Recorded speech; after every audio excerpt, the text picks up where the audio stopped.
Hello, Dork Squad! I'm Jonathan Cormur, and you're listening to Dorktales Storytime.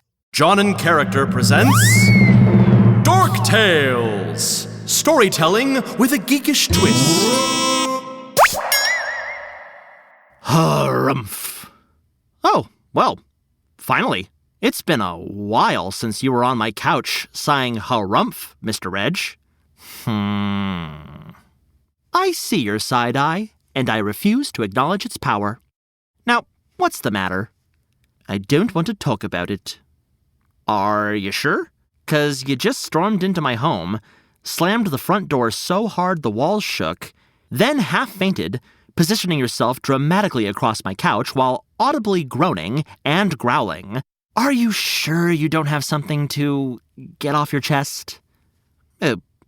This puny thing? My spineless chest? It's got nothing for you or anyone else for that matter.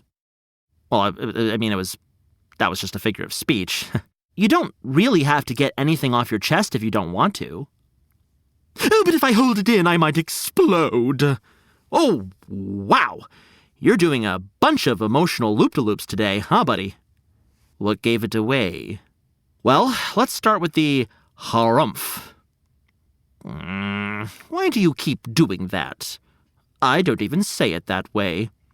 Would you like to know what's the matter? No one understands me.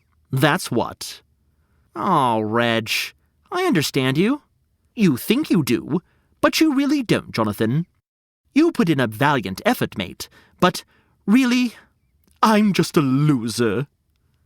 Reginald, where is all of this coming from? Oh, you really want to know? Yes, I really want to know. Even if my story is conceited or boring or both conceited and boring? Yes, please tell me. Okay. Well, you know that ferret who moved in down the lane? Oh, yeah. What was his name? Francois? Correct. Francois the French ferret. Oui. He's, c'est magnifique. Yes, I know. We all know Francois is great. And? And that's the issue, Jonathan. Keep up. What? But why is friendly Francois a problem? Well, he's so sleek. He's got all that fine, soft fur and that winsome smile. I just don't like him. There's got to be something wrong with him. But, Reg, why would you judge Francois based on his looks? Because you see, and because of that, he's just terrible, and I know it. That's all. You know, your quills are standing on end. Oh, quit changing the subject. You know, you're getting really worked up about Francois the French ferret. So, he's a jerk. Is he? Well, he did swim to save the Toddlehops. You know, that frog family whose tadpoles went floating down river? Oh, right. All I know about Francois is that he's a pretty nice critter. Not in my eyes. I simply don't trust him. What? Are you judging me too? Now, who's judging you, Reg? Oh, I don't know, Jonathan. Everyone! I am not some grinning, soft French ferret. Mr. Reg, may I tell you a story? Now? Seems to be the right time. Okay, fine, but get on with it. I still have more harumphs to mutter. I think you need to hear this. Harumph. I'll take that as a yes. Here goes. Once upon a time, there lived a beautiful peacock. Popular. Probably mean. Hold on, buddy. Let me get to it. Fine. Harumph. I'm only one sentence in. Well, I didn't like it. Maybe that's my point. How so? If you can stay open to hearing the story and getting a new outlook on things, you may not have this problem anymore. Well, all right then, get to it. I'm still in a foul mood, and all this waiting isn't helping. Just listen to this part. The peacock was very beautiful. His feathers were dazzling turquoise and purple. They even shimmered a little, like sequins. And he always ran along the forest floor, showcasing his plumes to all the creatures, seeking his peahen mate. Female peacocks are called peahens. Yep, and they're a lot less brightly colored than their male counterparts. Peahen feathers are in earth tones. Oh, I never knew. I thought all peafowl have glorious feathers that they love to brag about.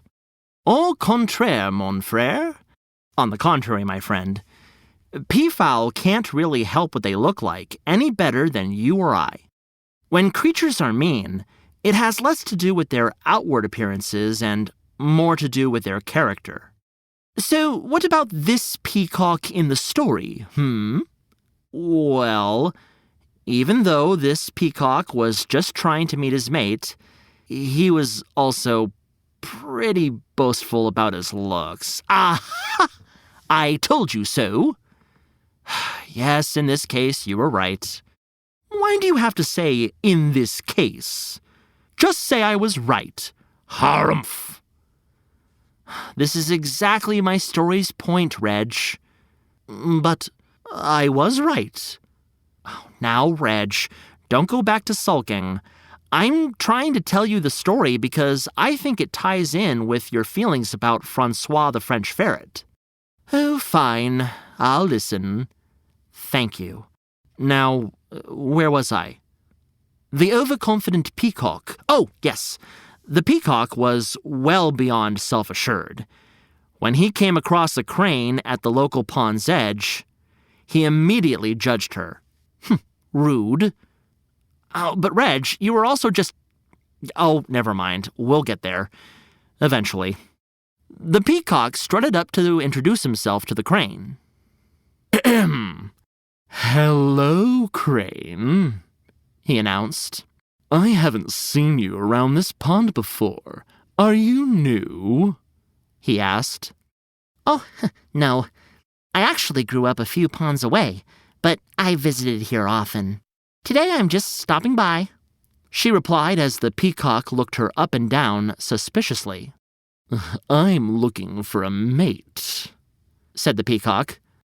Though it's been tough, she's got to be very beautiful to be with me. He clucked, admiring his own reflection in the pond water. Oh, yes, replied the crane. You are very stunning, but have you given it any thought to finding a mate with similar interests? What? No. The peacock had never given that a single thought. Makes sense. So the crane replied, Well, that's actually why I'm here today. I had trouble finding my mate at the ponds I typically visit, so I decided to stop by and see if there were any creatures like me at this pond. I always loved it here as a fledgling. Pshaw. The peacock scoffed. What does that mean? Oh, it's a sound one makes when they're disgusted or disapproving of something. Oh, yes, I make that sound all the time. Yeah, actually, I'm kind of surprised you haven't scoffed at this story yet. Well, I can start. Oh, no. That's okay. Let's just stick to, harumphs. Harumph. Thank you. Moving on. The peacock scoffed when the crane mentioned seeking a mate with similar interests. You don't need to talk to your mate. Just attract them with your good looks.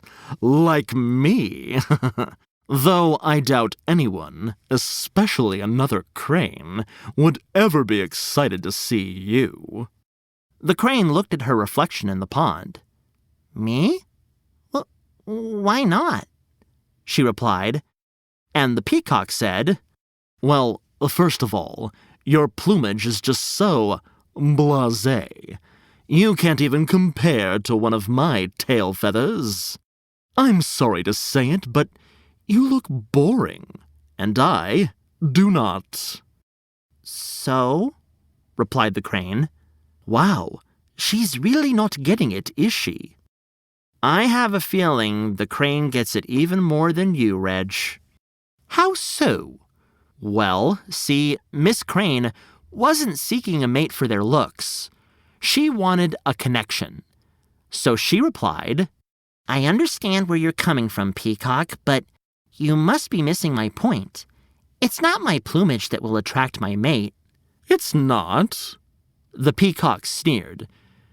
Your feathers look too simple and grimy from the pond, while mine wrap me in a gorgeous technicolor rainbow, he said proudly, but the crane was not convinced.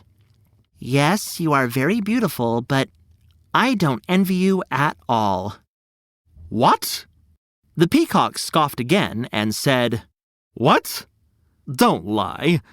Of course you envy me. No, I really don't. I may not have brightly colored feathers, but I do get to fly around the world. I stay open to what interesting birds and experiences come my way. You stay stuck here strutting around on the ground, connecting with nobody. Fine feathers don't make the bird. Mic drop! And she flew away, leaving the peacock standing there in shock from her words. Wow! Now, do you get what I'm trying to teach with this story, Reg? That peacocks are mean? Well, not exactly. The moral of the story is a little deeper than that. Can you see past the surface meaning of this tale? Oh, I get it! Because seeing past the surface is the lesson. Now you understand. Sometimes we can get so caught up by what's on the surface. That can mean we tell ourselves that our value is only skin deep, or we can be too quick to cast judgments on others before we get to know them. We should make sure we're thoughtful and kind. Do you see how this lesson might be applied to your feelings about Francois? Maybe. Do you really think Francois is mean? I haven't seen him act that way. Come to think of it, nor have I. Maybe my discomfort about him is more related to how I feel about myself? Could be. When you feel uncomfortable or angry around someone, and they haven't done anything hurtful to you or others, it could be that you're feeling insecure about yourself, and I doubt you have reason to be insecure. You're right, mate. I am spectacular, even if I'm covered in quills and not soft fur. And that's just it. Your differences make you extra special, Reg. I think you just got a little clouded by a few too quick judgments about our new neighbor. It happens to the best of us. And I do think I'm the best, which doesn't mean others can't also be the best. See? There's the Reginald we know and love. Plus, you two may have more in common than you think. You know what? We've never really spoken. Don't judge anyone by their feathers or fur. It's their character that matters. I see that now. Well, I suppose, rather, I understand that now. I'm going to give him a chance. Hey, you never know. Maybe you and Francois will be fast friends. Do you want to go speak with him now? I've been pretty frowny every time we've encountered one another. Maybe you can introduce me. Oh, sure, buddy. Let's go. Just hold back on the harumphs. Ooh, but what if Francois finds Grumps funny? You know what? I hadn't thought of that. You just be you, Reg. I will. Harumph. Let's go. Harumph. Harumph. This has been a John and Character production.